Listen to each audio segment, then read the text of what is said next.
What's going on, YouTube? So I told you guys I'd be back and I would show you my one baby. My 1994 3 Series that I bought for 600 bucks.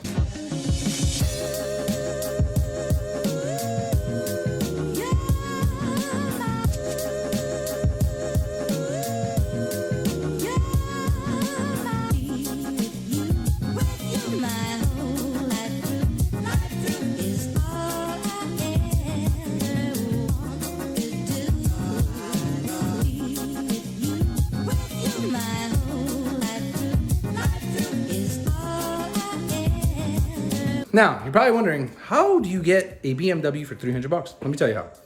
You get really lucky. So, what happened, the backstory of this, is that I went out to buy this car, and we're going to check it out. We went, we looked, the car looked beautiful. Aside, the paint was fine. There's nothing really wrong with the paint.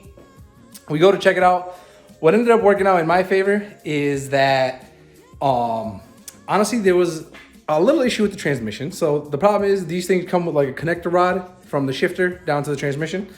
And apparently what happened was the kid had no idea that the connector rod had disconnected. And so I brought my friend who kind of somewhat understands BMWs better than I do. And he was like, hey, listen, it's probably just a connector rod. And yeah, so we go for a test ride. I tell the kid, I'm like, hey, listen, the shifter don't feel right. Something's wrong with this car. So then he says, well, what's the best you could do? So he wanted 4K. This is how it all started. He wanted $4,000 from me. So I told him, okay, well, you know, we could do 4,000.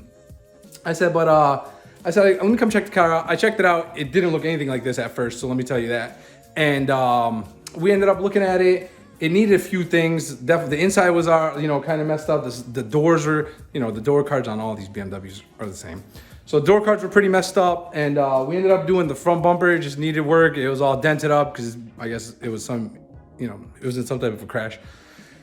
And yeah, so then we ended up going out there and I went for a test ride and I told him, hey, something's wrong with the shifter. This ain't it. This ain't it, bro. We can't buy it like this. So then I told him, hey, listen, I'll give you $1,000. And he's like, absolutely not. No chance. And he's like, all right, you know what? All right, I'll take the $1,000. So I was like, you know what, dude? I said, I understand you taking $1,000. I said, but I went for a test ride, man. I said, I don't really like the car. I don't want it.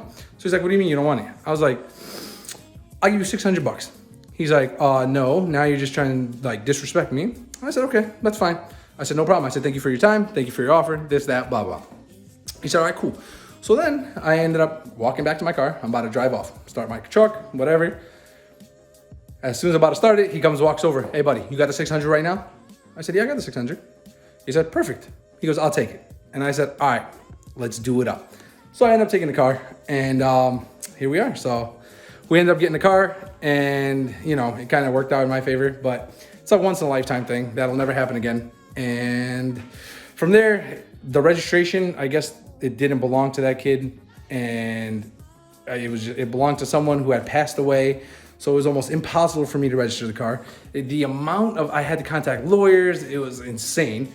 And it took me about a couple months, honestly, to be able to register it. And even then, the probate court was the one that was like, hey, listen, you're probably not going to be able to register it. And at the end of the day, it might just be a no title car. So that was kind of the stress that I had to go through.